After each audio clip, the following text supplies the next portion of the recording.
Cthulhu-Con contains language that isn't for kids, and occasional, Well, nothing gruesome in this one. The show's over. We needed some more time to get ready for Bequest, so here's a special bonus behind-the-scenes Q&A episode.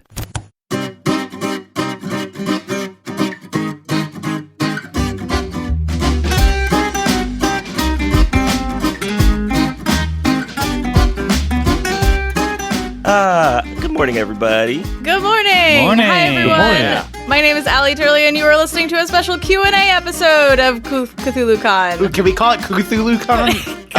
Cthulhu-Con. Let's change the name of the whole show. I'll edit it all and re-release it. Do you know how many times I flubbed that? Quethulu and answer. Quethulu and answer. Cthulhu and answer. I like how we said good morning as if the listeners were always going to listen to this in the morning and not just because it's like almost 8 a.m. It's polite. It is polite, yeah. All right, so spoiler warning before we get started. This is, the full series is out and like bingeable, so like do not listen to this episode first if you have not finished the series. Why would you? That's a wild thing to do. Why are I'm you sorry. here? I actually don't think anyone should be binging this show. I think it's an artisanal show. You should be listening to one episode per week, just like HBO intended. I agree with Kevin that no one should be binging it, but not for that reason. I don't think anyone should be listening. Wow. Thank you, Kevin. Fuck you, Steven. Not because it's bad. Wait, why was mine good? Because it's artisanal because of everything we've contributed, including the sound design. It was complimentary. You complimented the show. I implied it was Oh, sure. terrible. You got to savor Sure. that sound design, Wow, you know? did you not mean it in a nice way? Before we get started, like listener questions, because we do have some of those, I kind of want to just gauge the group. Like, what did you guys think of the show as a whole? Like, have you listened to all of it? You know, what I also want to like shout out Mike for all of the sound design because oh my yes, gosh, bathe me in praise. Give it to me. Yeah, I've got questions for Mike later.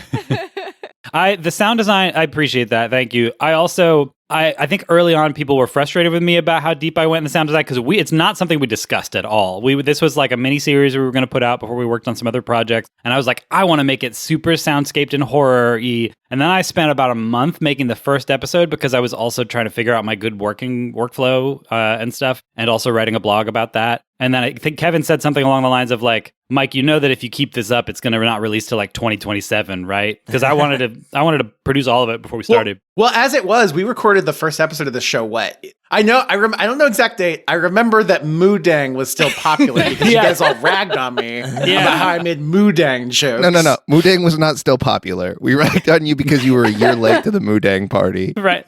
We did a whole joke about Kevin this. said it. Moodang was still popular. And now you're like 2 years late. It was stale when we recorded that. And but anyway, that's all to say that you guys, I thank you for being patient with me deciding to be super perfectionist to make a little polished gem of a thing, because it's not what we discussed. And it really made me risk being behind every single time because I started releasing before I was done producing and taking like 20, 25, 30 hours to make an episode. Hang on. You did this but I think it came out great. You did this on that other podcast too. You come out here and you say everyone's giving you a hard time for how long it's taking you to edit. I don't think that's anybody but Alie. Actually, Kevin too. You just mentioned It might have Kevin. been By the I way. thought you were yeah. going to say yourself. I thought you. I said something like one time. It was mostly Alie. Let's all rag on Alie now. Okay, yeah, okay. But no, if you're gonna praise, let's praise Alie too. All the crazy prep you did and the like insane amount of like narration of like disgusting complimentary monster stuff, and like the vibes you created on this show were perfect. And I don't think I could have done that. Yeah, and also like I think it was cool to I've never run a game like this. I've certainly never run a game that was recorded for people to listen to. So like kudos for doing that. And I think that the more I saw you do it and the more grief we gave you as players, the more I was like, wow, this is hard. This seems like a difficult thing to do.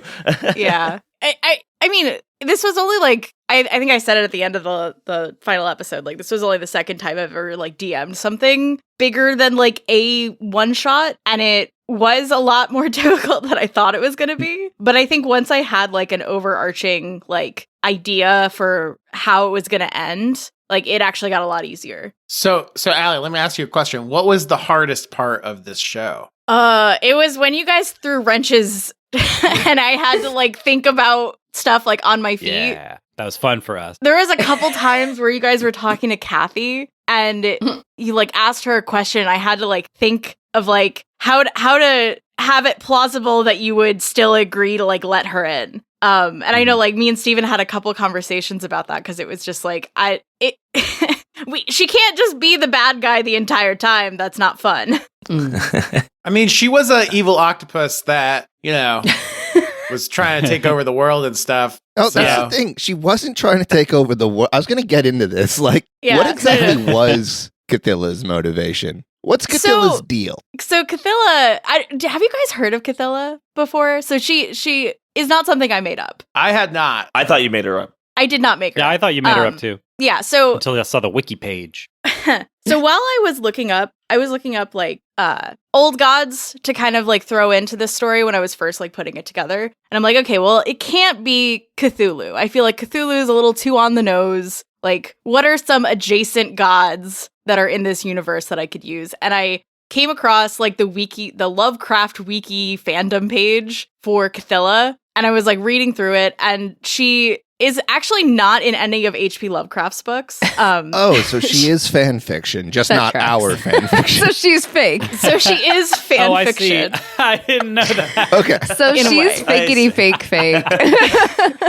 Which I thought was kind of fun. But also she's like the youngest old god.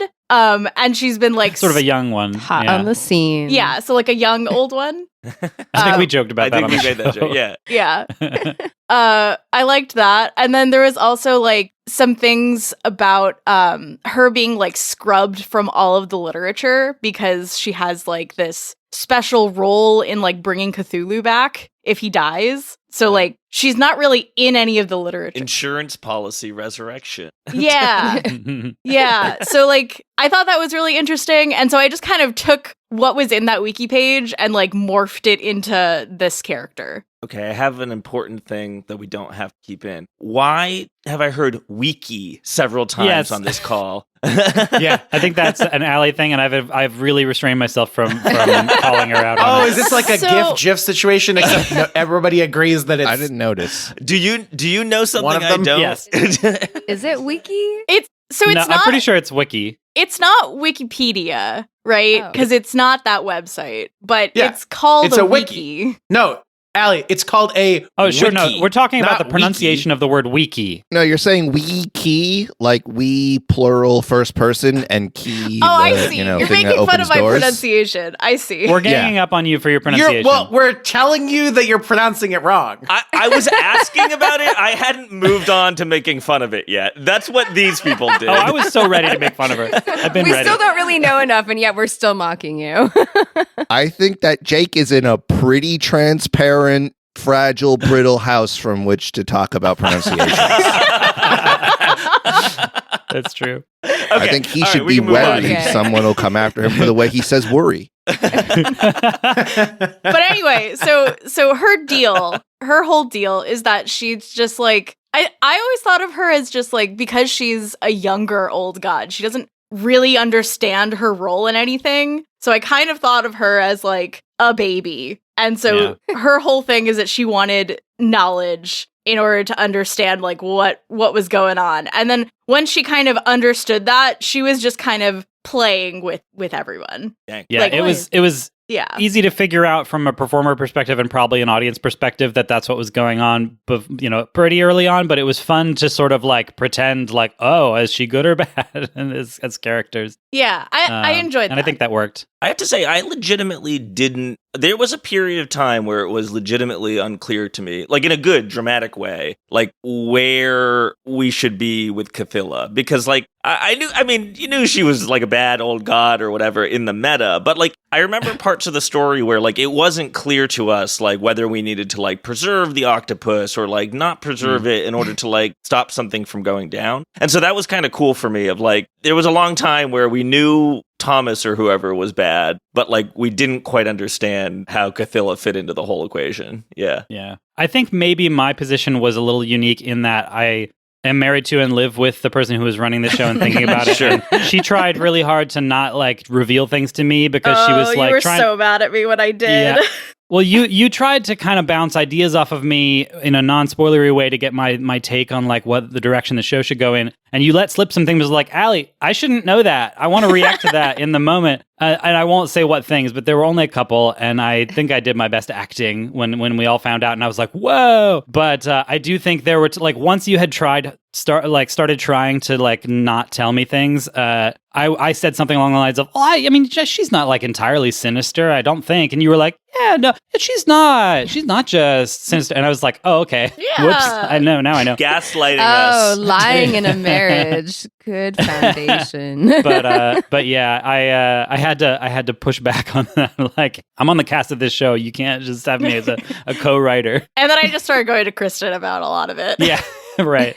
But it was kind of cool to get a peek behind the curtain at the same time. I do though. We jumped right into the lore and the interesting background. We skipped over some of the praising each other. I think the rest of you also deserve a lot of praise. I was very impressed with everybody on this show being funny and on and engaging and like helping drive the thing in a way that really worked. You're all very funny and entertaining people. I was expecting that we would have to cut way more stuff that we didn't land, and we had a little bit of that, but almost everything we recorded I thought was like, oh, this is great. We cut a lot of that. Every record was 4 hours. Just for the listeners, every record was 4 hours. It wasn't all gold. Well, I think we rarely cut like entire scenes that didn't work. Like we were all in it to do the thing, and I think we succeeded. There was definitely some scenes that got cut.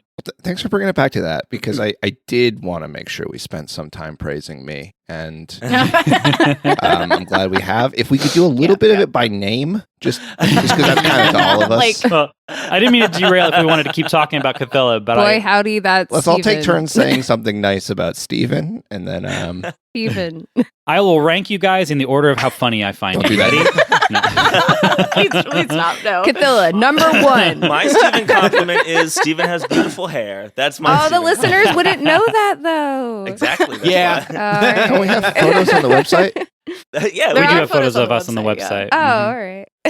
Anyway, I just wanted to say that. You guys all did a great job. We can So go to whatever you want yeah, to say. I want to just talk about the ending specifically before we get into like listener questions. So obviously the ending is that they don't win, and I was a little worried about that being the ending, and I know that we never revisit Vicky and Nimmy and Natalie and Cthulhu, and I kind of wanted it to be that way because I really wanted the listener and kind of like quote unquote the viewer to only be when the TV was on. So you only see what Kathy sees, what Cthulhu sees.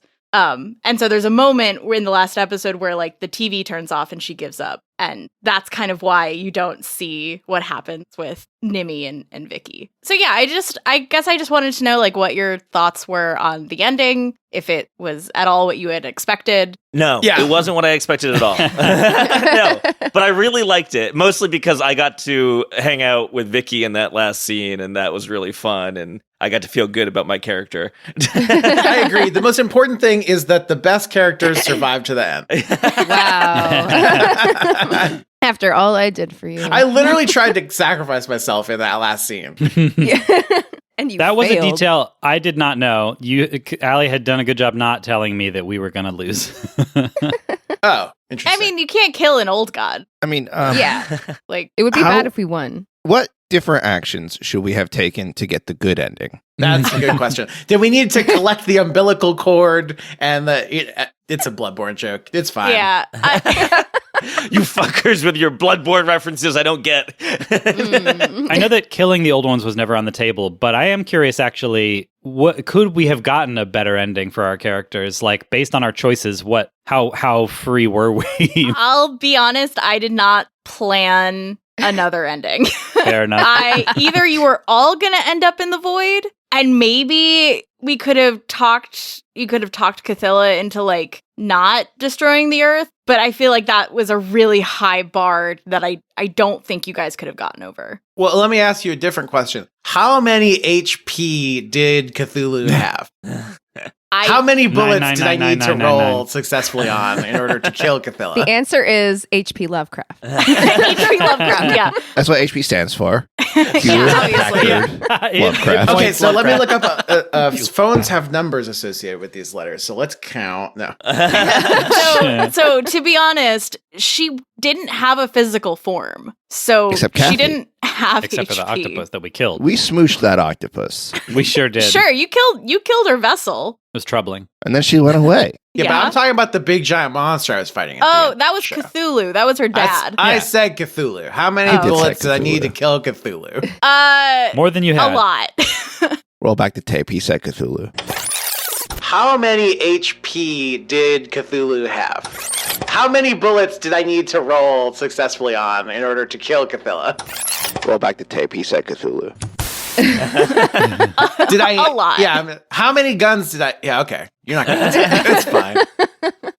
I don't think you could have with the amount of ammo that Vicky had. So just admit it. You didn't give him an HP stat, and you weren't counting HP. Correct. I wasn't. I think there probably were places where, based on our choices, you had steered in a different direction. But I think it is interesting that ultimately funneling us back into just the despair of there's no killing the old ones. We were all fucked to begin. And I think that it was interesting the way that you faked out the audience a little with you and Kimberly setting up the dream power of like having the knitting needles with the runes on them be a weapon that can kill the god in the dream, and like, oh shit, is that going to become a thing in the end? And then it's just like, nope. That was just, we tricked you. It's like the anti-Chekhov's gun. It was anticlimactic in a satisfying way. I don't know about setup. That all happened in one episode. Well, yeah, but I got the sense that you deliberately like faked out the audience. No, it's a good point. As that whole sequence was happening, I was thinking like, yes, you're getting one over, and this is the specific, like the knitting needle or whatever is gonna like appear in your bag, and then I'm gonna go grab it and then use it to kill the monster, and like that was gonna be like the cool, interesting, satisfying, and then it just didn't happen. That was foolish of you to expect that Cthulhu would be defeated by a knitting needle with some of his unspeakable name on it. That's true. Like, it worked on the monster in the dream because that monster is, lower than Cthulhu on the hierarchy of weird sea monsters. Like, Power of fiber art. the knitting needle borrowed Cthulhu's authority to defeat a tiny little nothing monster. It was never going to work on Cthulhu. You were a fool to expect that. Dear violent readers. I thought it was interesting though, like not only is that something that didn't happen, we didn't even go back to the scene with Cthulhu. We just like it took me like us performing and me editing because I'd forgotten, and the audience presumably like a while for it to realize like, oh, it's already over. Yeah. Like we're in the dream, and then you just kind of do the time skip, and it's like, what do you mean you're doing the time skip? What? We don't know what happened, and it's like, yeah, we have lost, and we didn't realize we'd lost until later in the episode, and I thought that was interesting. When I was listening to that episode, I'm listening to the Cthulhu fight. I'm like, I have no idea how this resolves. I do not remember at all what happens here. And then, because it didn't finish. Yeah. When I was editing, I was like, wait a minute, shit, I forgot. Did we drop some audio? Like, am I missing something? And then I realized that, and it came together, but I had forgotten entirely, and I was worried about it. Well, see, the other thing for me was at the time we were recording it, I did not get the TV thing. Like, that had never been explained. Even in the edit, it's like it's subtext. Like, nobody says out loud that this is what's happening, right? So at the time when we got to like the whole cruise ship thing, I was like, wait, what? What the fuck? We're just not coming back to that. I was so like, I felt impotent. I felt like I had like done something wrong. As you should. I mean, you did. You didn't collect the pieces of the Umbilical cord and Yeah, you didn't get that. You didn't do the fishing mini game. You didn't earn any money in the cryptid crypto side God quest. damn these Bloodborne references. Cryptid crypto was not a Bloodborne reference. That's a reference to this show. That's a Steven reference. I don't remember. I guess it's the. I guess I was imagining like a Yakuza real estate mini game style thing going on with the crypto. I think that was honestly some of your mistakes though, guys, that you, or at least Kevin, you kept referring to this as like a video game. And it's like, that's not at all how I saw this show. I thought those were just jokes. I know it was a game. I know we were playing a game, but like, Well, tonally, that was like, for me, that's like the whole thing I was going for with Vicky, which is like, she did this whole thing. She survived the whole, like, Friday the 13th thing in the past. And so now she spent her whole life trying to plan for how to, like, min-max her way towards succeeding the next time it happens. And so weirdly for it to not happen is like, that's exactly what happens to Linda Hamilton in the between Terminator 2 and 3, I guess. Well, and also like, it's kind of like you drop a Buffy character in like Eldritch horror setting, right? It's like on the one hand, they're very effective. On the other hand, like heroes don't win in Eldritch settings a lot of the time. So like, yeah. But yeah, on top of the not winning, just the fact that we don't see how we escaped and got rescued. I say we, I was dead. How you guys escaped and were rescued because of the framing device of the TV was interesting, and it like makes me wonder about what happened there. I like that it's like totally, because it just gets to be part of like Nimmy magic. Like, how did it happen? No idea. But apparently, Nimmy's family has an aircraft carrier that they've been living on. You know, like, I remember you made that. what? Like, what? Canonically, Bartholomew magic, though. Doesn't someone mention that? Oh, is Brother that right? Bartholomew found you, and he, as we've established, is a wizard. So if anyone magicked you out of there, it was Bart. You're probably right. I didn't even think about that. yeah, Stambledini does at the end say something about Bartholomew saving you. Actually, guys. you know what? I want an apology. Yeah, because Steven was. This guy's a wizard. Yeah. He's part of the he's part of the Brotherhood of Wizards or whatever, and everybody talked to Malcolm like he was an idiot for calling this guy a wizard. No, you argued with Alie about it too. There's literally an intro where you're. I still haven't got my apology. I'm sorry, and I don't think Steven. you're going to. Oh, there it is. Okay. Yeah, that was one of my jokes that I liked the most was just like in an episode intro, and we were like, "But is he a wizard? Can he do magic?" And Alie was like, "Yeah, no, nobody's asked him." And Steve was just like, "I have asked him." What are you talking about? Can I ask Alie? I want to know, why didn't Cthulhu kill us? How were we able to escape? I keep saying us, you guys that survived. You're dead. Me. Yeah, you're dead. No, so the moment that Cthulhu gives up, so Cthulhu was really angry that like his daughter's vessel was destroyed, which is why he like. Oh my God, he was a protective daddy. well, I don't know about that. He has like a greater plan for Cthulhu. So when like things happen to her, it's not necessarily out of fatherly love, but because like, oh shit, this could fuck up just my like plan. a protective daddy. Sure, not protective necessarily daddy. out of love. Cthulhu Daddy. But once Cthulhu gave up, I think there was some kind of connection of like, oh, she's still alive. It's just her vessel. It's fine. And so there was probably a moment where he just went back to sleep, is what I imagine. Sleepy Daddy. Get out of my house. Sleepy I'm going back to bed. That's interesting. Anyway, I was just curious about that. I mean, we can go back to questions. Yeah. And then, once he went back to bed was just like, get the fuck out of my city kind of thing. And then you guys found yourself just floating in the middle of the ocean. Interesting. So Cthulhu could have magicked us out. Anyway.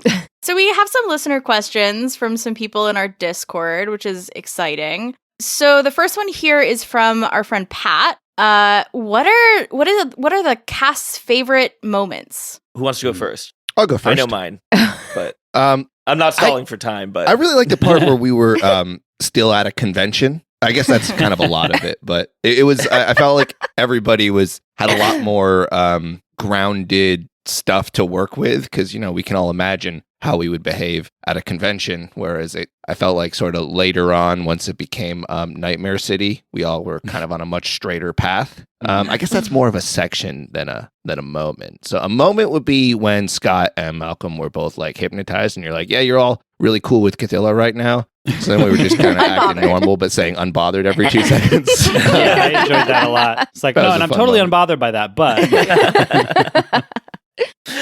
I can go. So my favorite moment, I think, was, I don't remember the episode, but when we like come downstairs, like the power is out and like things are just starting to get spooky, and you, Alie, give me 2 NPCs in Becky and Jericho. Yeah. And that was just like a really wonderful, like, oh man, now I can really start having fun with these like minions that I have like pre-established relationships with. And so that was a lot of fun. And I think that led to like a lot of like also just fun levers to pull like throughout. But yeah, that like I did not expect that to happen. And for us to come downstairs and these people I had like come up with in facts to like appear was amazing. I thought it was really funny too because I think you had messaged me and we're just like, hey, can we put these NPCs in? And I'm like, oh, I was planning that already. Like this was already planning. Like yes. It's actually a big disappointment for me. I think your first 2 facts were about Jericho and then Becky, about right? Becky. Yeah. Becky. And I was very disappointed when episode 3 rolled around and your third one wasn't yet another character that was in your entourage. That would have been a fun theme to do. I didn't think to do that, Just but that would have minions. been fun. Yeah. So my favorite bits in this whole show, I mean, I just love like the push and pull stuff. Like if you can get something where I can say something that I know before I even start saying it, I'm going to get an absurd reaction. So all the stuff with Vicky and Nimi and the love triangle was just like, it was so easy for me to just like, oh, I'm gonna mess with Jake now. And it worked really, really there was like a whole sequence where me and Dottie were talking very loudly about how I was having this, and I knew Nimi's in the background, like, what the fuck? All that stuff was great. I think my favorite thing that I edited for comedy purposes was some of those scenes. Just anytime anyone had an emotional moment played for laughs, and I brought out that same exact emotional music, I brought out like 8 times. Yeah. It comes back and it's like, fuck, every time. That was fun. Mine is kind of sappy, but listeners would not know this, but I was going through IVF and actually got pregnant throughout this experience. So I was pregnant while recording. And so my favorite moment is the fact that my son is going to get to listen to this. So it's actually right now. Yay. And knowing that that's going to happen. So That's cute. That's awesome. More of a comment than a question, but that's not a moment. It's a moment. There's many moments.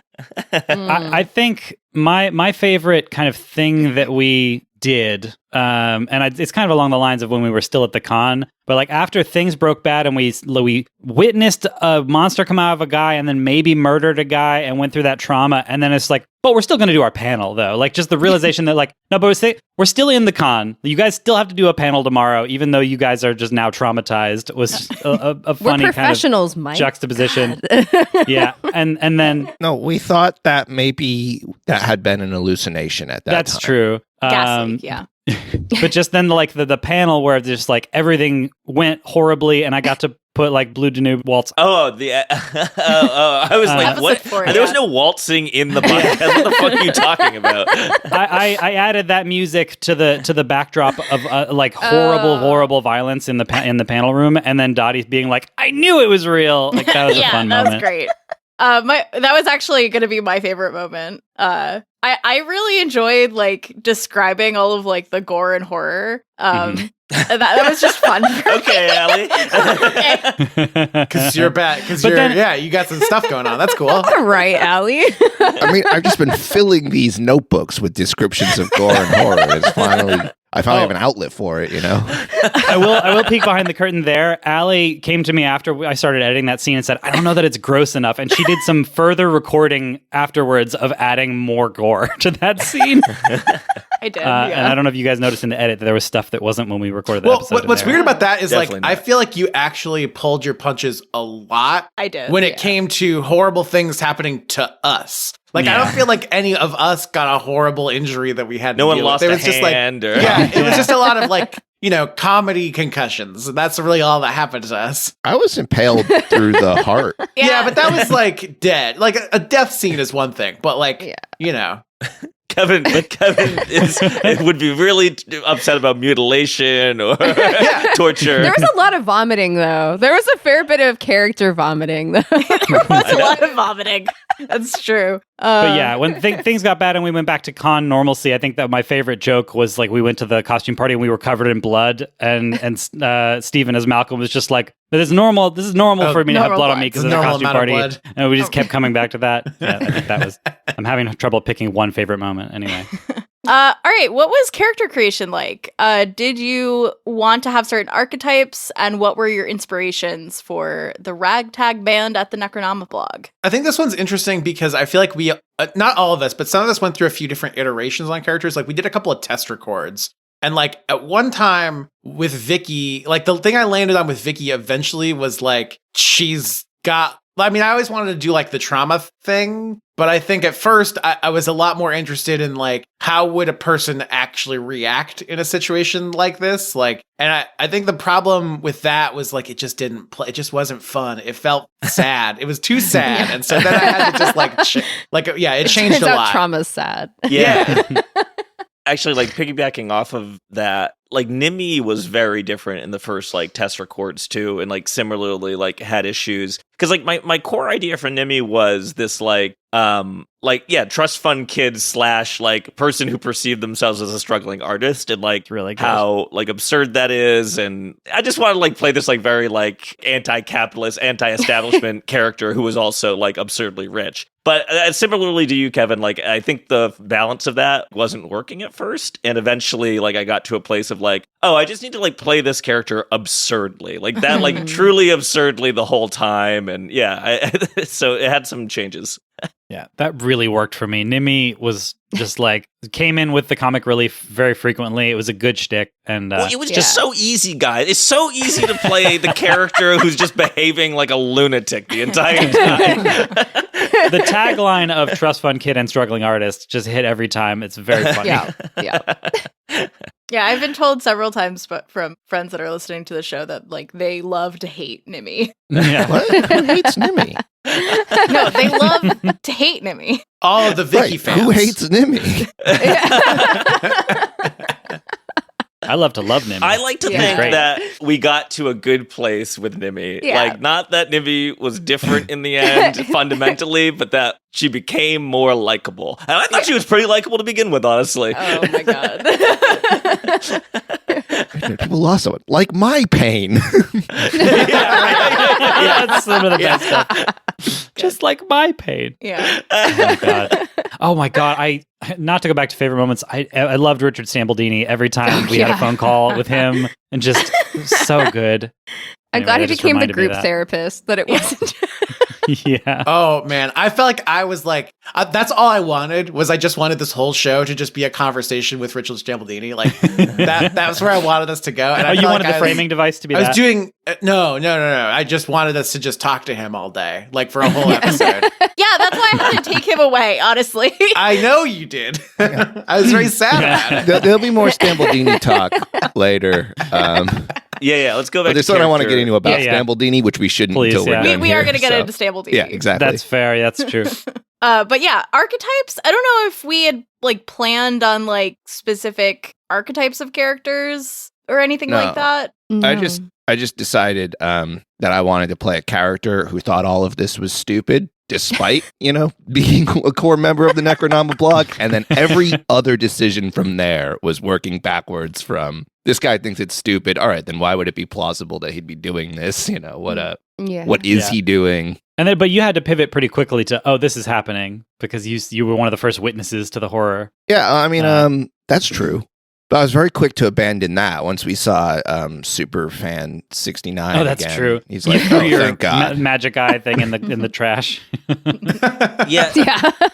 I really like I don't know, from my perspective, Stephen, like Malcolm like crystallized over time because like there's just, I know this isn't like exactly what the picture of him that we have is, but like in my head when we were recording, I like very much imagined him as like beige. This is like a beige man, at least in his like Beige demeanor man. and his personality. And then to like kind of like see like, the layers get stripped back on that a little bit was like cool over time. But yeah, it was just like very fun to have this like very like, I don't even want to say straight man because that's not quite what it was. I think he did fall into that role. It was all extrapolated. Like the first batch of decisions were made either as jokes or in response to that very, first character decision. But then everything that happened was then like part of it, Like I think in one of the test records, we have to put on the VR helmets, and then I'm just like, yeah, actually, Malcolm's got his own VR helmet. He pushes back the chair. He's already got his section set up for that.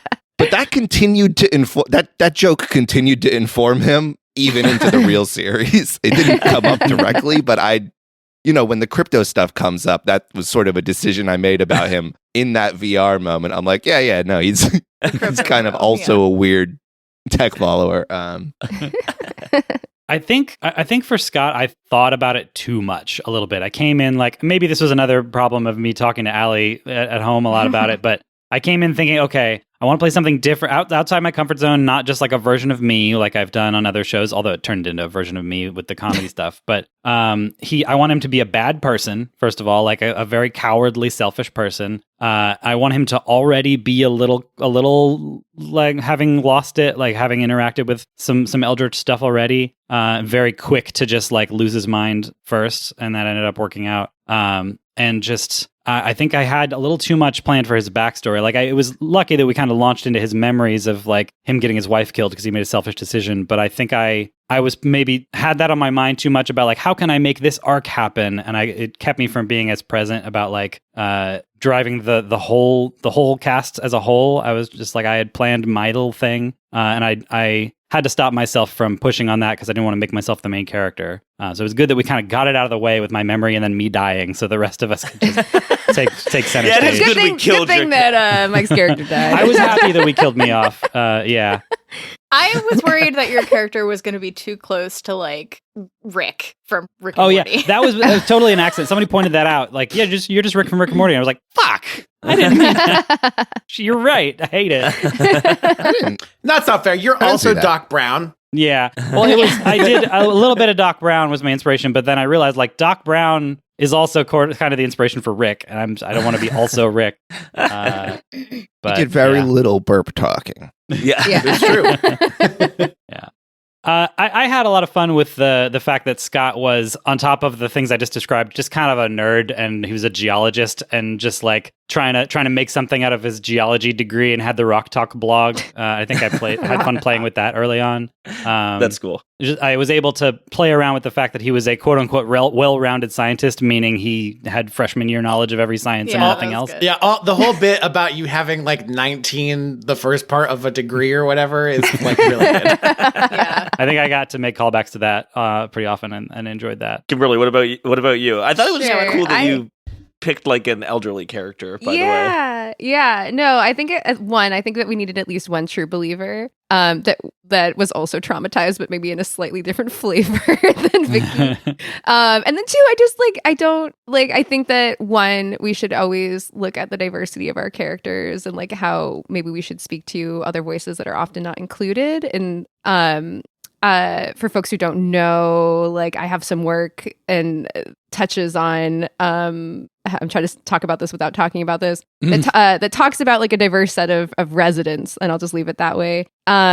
And elderly voices are often left out of conversations, and so I wanted to make sure that we at least had somebody in the mix. And like they're often looked at as fragile or weak, and Dottie is definitely none of those things. I mean, Dottie's great. Dottie's an exception, but I think elderly voices should be left out. They had their chance. Oh my god. Oh God. And that's the title of this episode. I think elderly voices should be left out. I think my grandma listens to this now. I really liked Nibby's joke when you guys were asked about old ones, and she was just like, "Oh, I don't know, I don't talk to Dottie." Man, didn't remember that. Fuck you. All right. And yeah, sure. I mean, like I really enjoyed knowing the entire time that Reggie was a dog. Oh my god. And like trying very careful to be very careful with my words when describing him and describing our relationship. Did you know the whole time that it was going to be Reggie as a dog? Yeah, in fact, it was probably one of the first things I thought about my character. Yeah. And I also- tried to like throw people off the scent a little. None of us figured that out at all. Nope. Well, Steven did towards the end. I did earlier Yeah, no, than that. Steve, I had that guess for a while, yeah. but I realized it was about to be revealed, so I had to show how clever I was by blurting it out before the actual. That's my toxic trait. I think off recording, you were like, I think Reggie's a dog. I do the Yeah. same thing in movies. It's very important that anyone sitting near me knows that I know what's going to happen. That was actually one of our listener questions too. That like, Oh, Perfect. if Nailed Reggie it. was always going to be a dog, like, yeah. I think that was one of the first things I told you. Yeah, it was. It was like, oh, I have this idea for a character, and it's like specifically, oh yeah, she had a dog and lost him, and that was the love of her life. Tragic backstory. Originally, Kimberly was going to play as the dog. I think also before we move on from characters, we briefly touched on Vicky, but I thought it was very funny the whole premise that Vicky was just a final girl who had already been through a horror movie. Coming in was just a very fun premise that you got to play with a lot. But I really wanted her to be a serial killer. Like, I really wanted it to be the only consistent problem in Vicky's life was Vicky. Like, you know, like these multiple serial killer type strategies, and it's like it turns out it was her whole life. Well, I did leave a lot of breadcrumbs that make people question. Like, there was that whole thing. I had the fun fact about how she wants to be a gardener or whatever. Yeah. And it's like, She because killed Brian because or of all these something. murders she did. Yeah, I thought that worked really well. You always got interrogated after your fun facts. Well, Yeah. the structure of my fun facts was always like, here's this weird thing, and then here's the horrible reason why. I deserved it, I guess is what I'm saying. Okay, we can move on to the next one. This is from K Rose in our Discord. How did Dr. Richard Stambaldini survive? And how did he happen to find Vicky and Nimmy? Ooh. Yeah, Okay, can I say my theory? go ahead. I don't think it was anything that Dr. Richard Stambaldini did at all. I think it was just like, once Vicky and Nimmy got saved, they were like, all right, well, what do we do now? Step one, got to get that therapist back because that is really integral to my mental health. Yeah. Well, and if I remember right, like what we say in the episode is something to the effect of like, we've been having communication issues. And so I really like the idea that like, even in the end of the world, like we only ever thought to talk to one therapist, right? Like we never. Yeah, and not a good therapist. I liked the slow pivot that like early on Richard Stambaldini was like the voice of reason and a therapist like fighting against Vicky being weird, and then it shifted to like he's not a good therapist. This is he's not listening to you. That stumps on something I want to ask. Canonically, is Richard Stambaldini a good therapist? Like, listeners can hear what he's been saying and say yes or no, but that's limited by Alie's ability to play a therapist. Yeah. So, like, It's true. regardless of the answer that, one might jump to based on how he's played, just in the universe, Alie or Kevin, Like, is is he Richard Stambaldini mishandling- good? Is he mishandling Vicky because Vicky's thing is crazy, or is he mishandling Vicky's thing because he's a bad therapist? But I mean, like, he has such bad boundaries.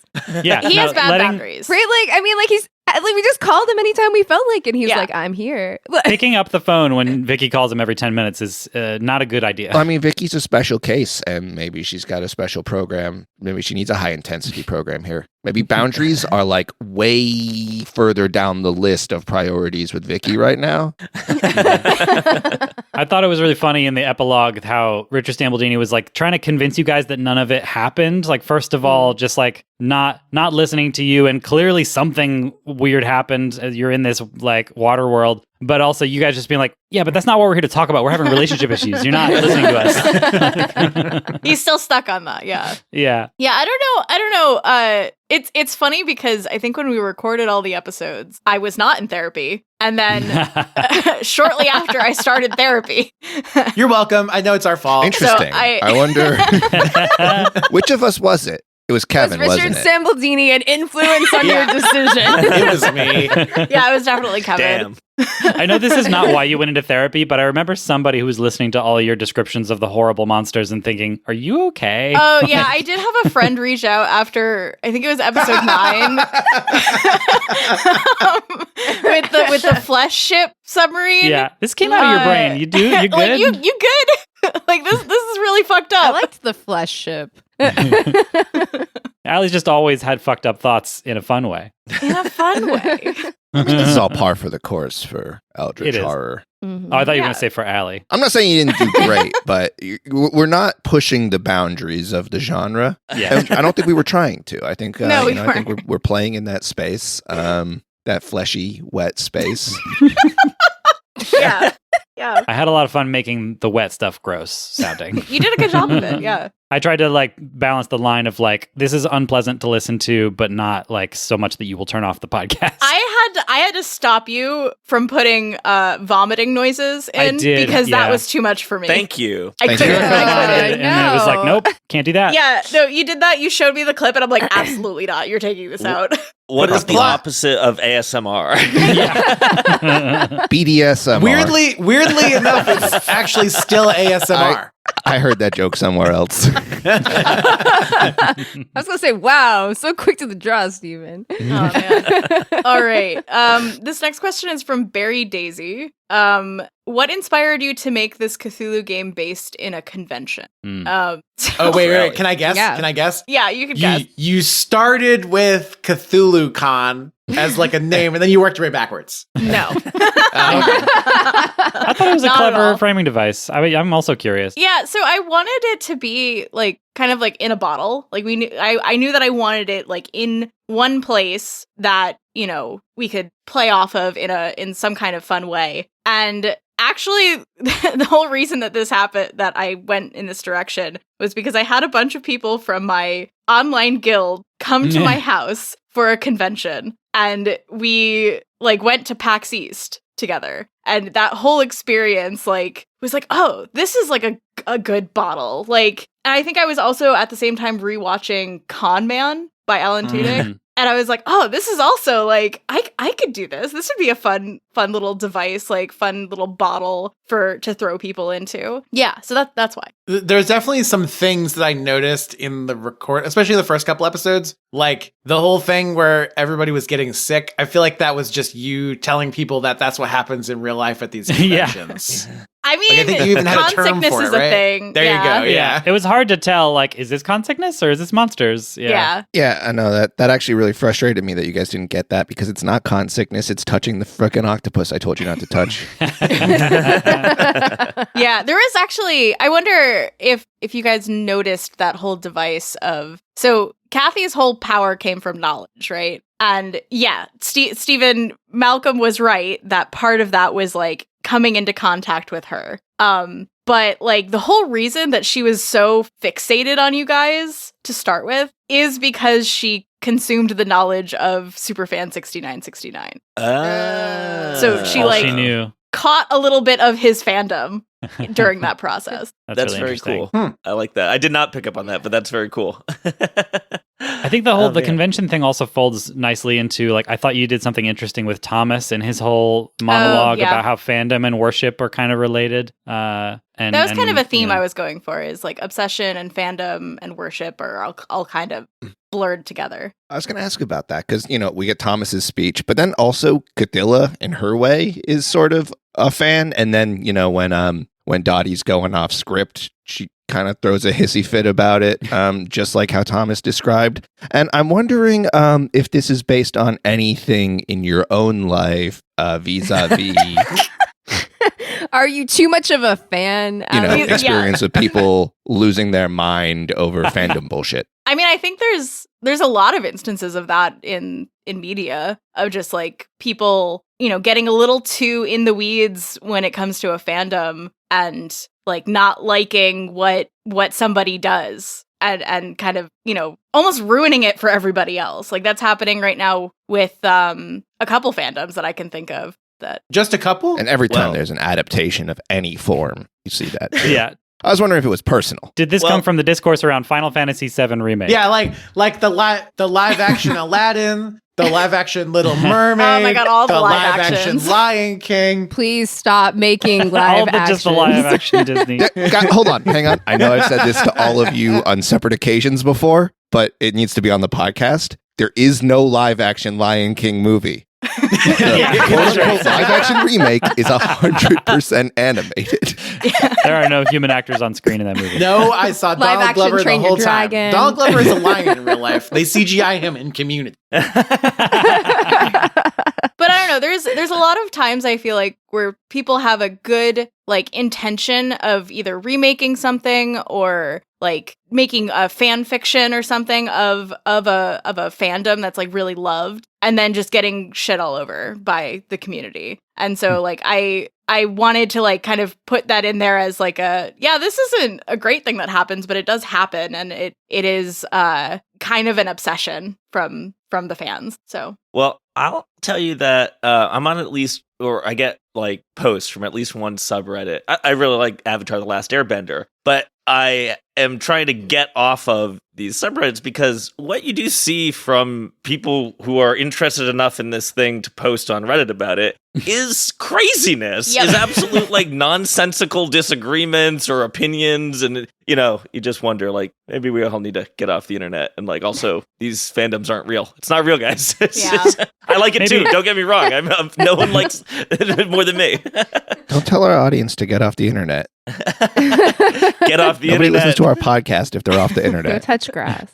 Only podcasts. No So more what you're internet. saying is that it's good that Nimi and Vicky are stuck in Waterworld because now they're not spending their time online blogging. Yeah, that's right. Although I wonder if like Nimi has like set up like a low tech like alternative to Instagram. Like I don't know, like with like little colored pictures. Like post-it notes that you just leave different Just like a whiteboard. They have buoys Yeah. in the ocean, and people buoys write is messages on them, and then return to the buoy to reply later. You're describing the post office. Yeah. You're just describing email. No, I'm not. The post office doesn't use You're buoys. describing mail, yeah. No, this is less sophisticated than mail. Sorry, that's a Nuka reference. We don't. I'm describing a bathroom stall. You're right. all right. And then we have a question from Jared. I loved the mystery facts each week. Something I'm adopting for the campaign I'm running. How much did each of you plan facts in advance, or did you make them up each week? So I have a document that I have where I was writing all of my different ideas for So fun prepared. facts down. Some of them were more fleshed out than others for sure. But I even have I have other ones that I never used. Ooh, really? Yeah. Ooh, want to drop a couple of those? Do you want to hit us with them now? Okay, yeah, sure. So, I think I actually used this one in one of our test recordings. But my very first fact for Vicky was that Vicky only sleeps 89 minutes a night. And that's because it takes about 90 minutes to get into REM, and Vicky didn't ever want to dream because which kind of turned into the whole lucid dreaming thing I used later on. Yeah. But yeah, that was one. Which, by the way, we in one of the episodes, your fun fact was about lucid dreaming, and I did think, oh, that's a good idea for later. Yeah. Yeah. Let's see. What else did I have? Oh, I had one about how Vicky had a World of Warcraft addiction. Interesting. Let's see. Oh, this one is, I don't know, it kind of answers the thing we were talking about Richard Stambaldini a little bit more, which is that the reason Vicky uses Richard Stambaldini is because actually he was a child psychologist because of a trauma she had when she was a kid, and she just could never let him go. Wait. Yeah. Oh my god. What? Hang on. What childhood Wait, trauma? what level of couldn't let him go? Like, was he in a pit somewhere that she stuck in? She was already traumatized pre-teenage. Was that another Jason? serial killer tragedy that you happened to be in? Oh, it was very mundane. I'm trying to remember exactly because I didn't write it down, but it was she didn't do her homework and got in trouble at her school, and her teacher yelled at her when she was in the fourth grade or something, and she was very upset about it.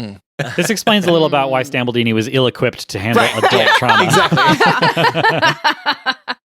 To answer the question from my perspective, there were a couple times when I had thought about the fun fact ahead of time, like some of the college stuff was that a lot of the time it was the morning of recording. I was like, oh shit, I forgot to prepare one. And I'm sure you can tell which ones are made up on the spot. I don't know how other people, how much did you guys make them up on the spot other than Kevin? I don't know if I ever made one up literally on the spot, although it wouldn't surprise me because I'm not the most prepared person in the world. But I do they were pretty close to whenever we had to record because I remember one time, Kevin, we were over your house recording. It's the Trader Joe's joke. Yeah. Because I just saw a Trader Joe's bag as I was running around trying to think of a fact, and I was like, "Ooh, that'll work." It's very funny. So that's about the level of prep. Yeah, I did. when I mean on the spot, I mean an hour beforehand is kind of what I mean. Yeah. I'm very type A, so I also had a running document of fun facts that I had. Do you have any that you didn't use that you want to share? No, I used all of the gold. All of it. Any silver remaining?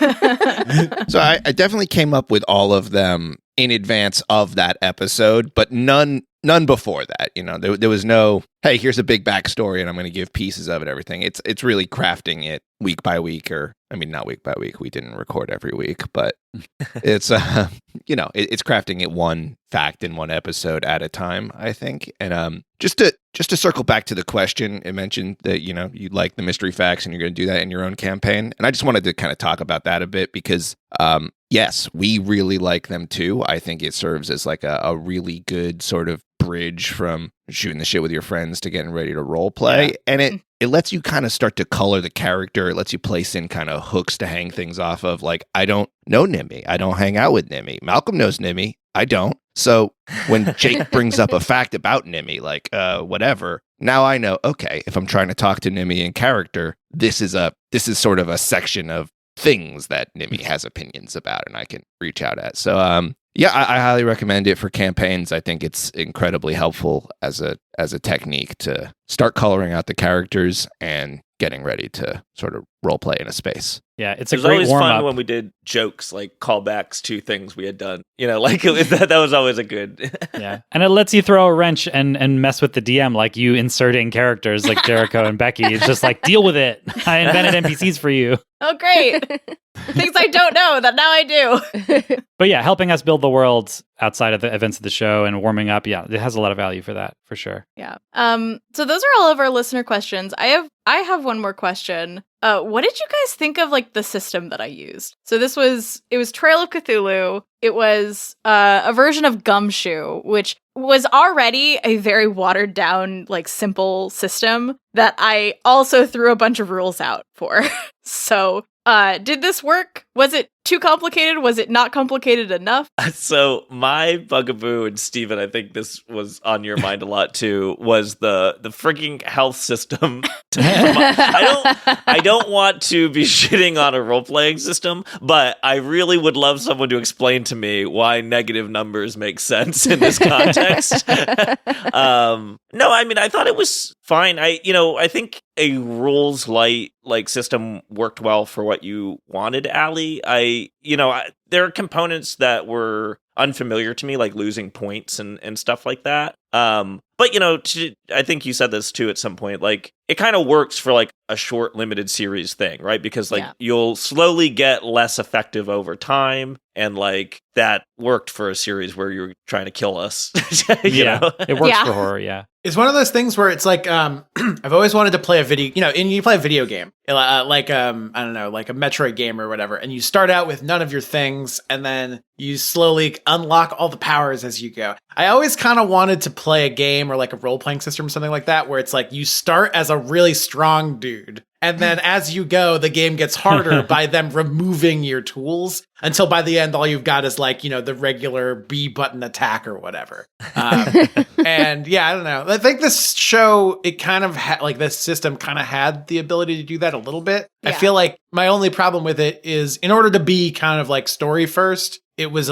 maybe a little more loosey-goosey than we knew how to like be consistent about it. You know what I mean? Yeah, there was definitely some rules that I like completely threw out. And then there was also rules that I like kind of kept and then forgot about halfway through the series. Yeah, like I wasn't really consistent with a lot of it, but I don't think I needed to be for it to still be good. Yeah, I think for what we were doing here, Rules Light worked very well.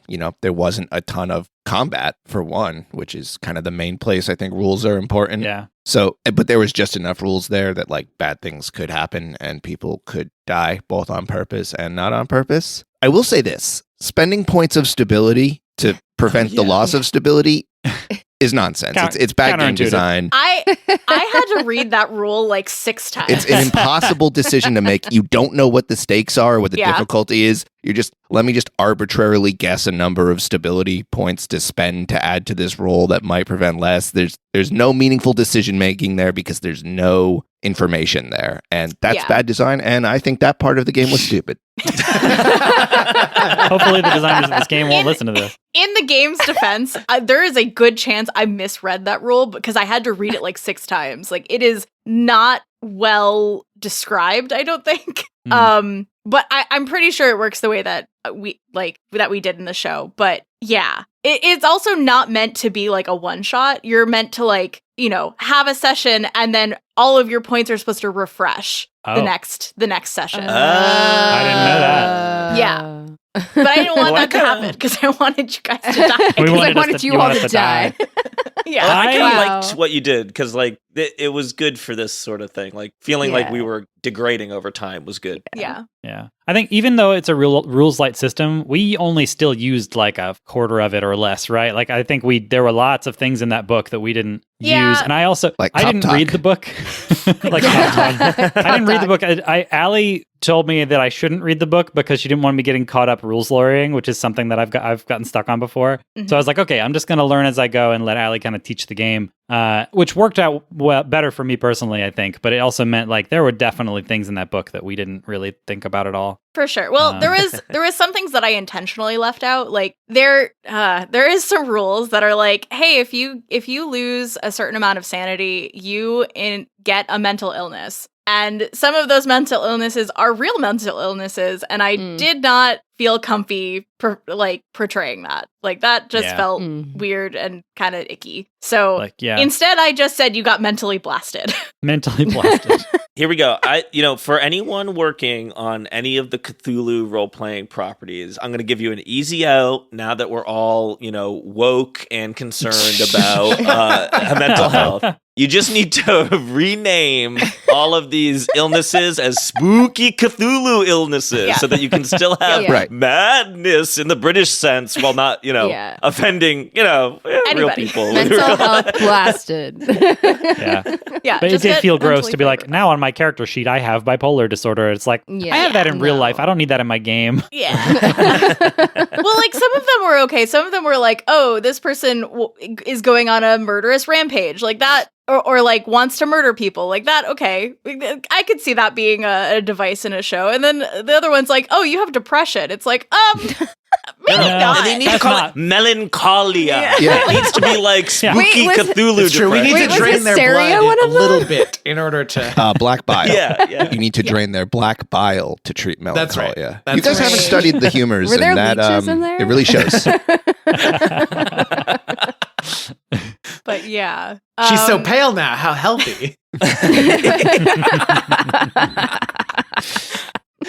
Yeah, so those are all of our listener questions. I want to thank all of our listeners for sending questions. It's so cool that you got any, Thank honestly. I love that we have listeners. It's great. It's been really cool talking to people who enjoy the show. Yeah. Having a brand new thing with a brand new audience and we haven't established any following before. Like, we have, some subscribers, and that's like wild to me that we were able to, off the jump, have like a cool audience to talk to. And it's been fun. And for that cool audience, we're continuing to make stuff. So, keep listening, keep checking us out, because this will not be the last story we'll be telling. Yeah. And we're excited for what we have cooking. Is there anything that anyone wanted to talk about that we didn't cover? It's our last chance to talk on air about Cthulhu-Con. Yeah. That's not true. No, I thought Nothing's stopping me from talking about Cthulhu-Con during a We'll quest. just post a Steven episode. the Stephen deconstruction of the Cthulhu-Con Q&A. Yeah. Did I tell you about my April Fool's joke? Now, what I really liked about this Q&A is that no, you're doing the DVD commentary of this Q&A. I think would be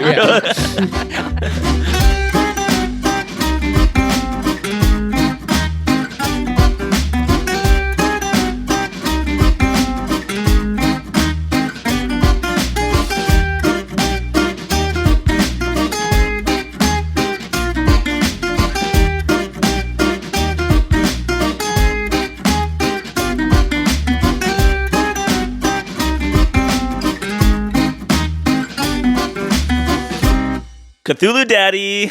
Get out of my house. I'm going back to bed.